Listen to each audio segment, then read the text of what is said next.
asterisk year, crazy year, things happen. Let's just focus next year, and we're going to do it. Yeah, good. So what point? Okay, so at what point were you definitely decided that you weren't competing? Was it? I'm getting the feeling it was fairly recently.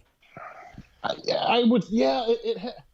I was just kind of waiting to see how things played out, and I really think, when the Olympia announcement came, well, first I think the big announcement was that the Rock show was canceled. The Athleticon, that they said we're just going to push that to 2021. Yeah. So then I know the Olympia was kind of trying to figure things out from there, and everybody was hopes that still things by August, September were going to be normal. Yeah. And it seemed like it wasn't.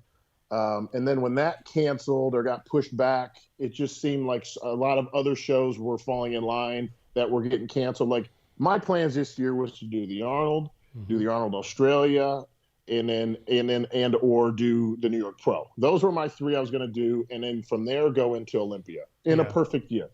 That obviously changed. Shows that kept getting pushed back. The New York went from May, and then I think it was like in June or July, and then it got pushed to August, and just kept getting pushed back. So that was creating a stress in my head, and just the thought of, hey, I've got to get on the bandwagon of another prep.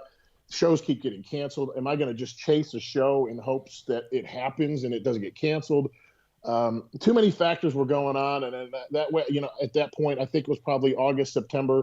I was like, you know what, let's just, I'm not even going to focus on this year. Let's just go to next year. We had three of our shows, the Kuclo Classic shows we ended up putting on, that I really put a lot of time and effort into this year. And obviously the challenges of promoting shows, I get it. Being a promoter myself. So I know the people that, especially putting on a pro show, the amount of money that goes into those are very stressful. So it was stressful putting on our shows. We put on great events and had some amazing competitors. And that's what I really wanted to focus on this year, was focus on time with family, getting business right, just kind of getting all my eggs in a row and ducks in a row kind of thing, and making sure that everything is good there as we can go into 2021. I mean, the thing with you is you're not just a top-level bodybuilder that eats, sleeps, and trains, and that's all you do. And you've got you're supported or whatever. You've got sponsorships. You and Amanda Latone, your partner, you have multiple businesses. You run 3 shows a year. So is that what you've been doing? Just prioritizing those just for now, and then just kind of ticking over with your training? Yeah. As anybody knows that ever competed or been on stage or followed the sport heavily knows, like when like you said, when it's prep time, it's eat, breathe, sleep, training, nutrition, getting a diet. And that's really what you're consumed with. So something's going to suffer, relationships suffer, business suffers, a lot of things suffer during that time. I think that's why this year I just said, you know what, I'm going to kind of transition my focus into getting those things the time and attention it needs, because those have taken a hit in the past. That's smart. It just took some adult decisions had to be made. And, I consult my team, being my wife, my family that really are always with me.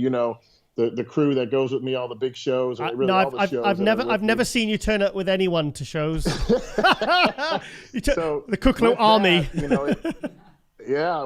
I had to really make some big boy decisions and say, big boy. Next year, it's not like this is my last year competing. Not like I'm, 45 and I got no time left. Like, hey, I'm 35. I feel good. I'm going to get my body right, healthy. I'm going to go into next year feeling really good. Yeah.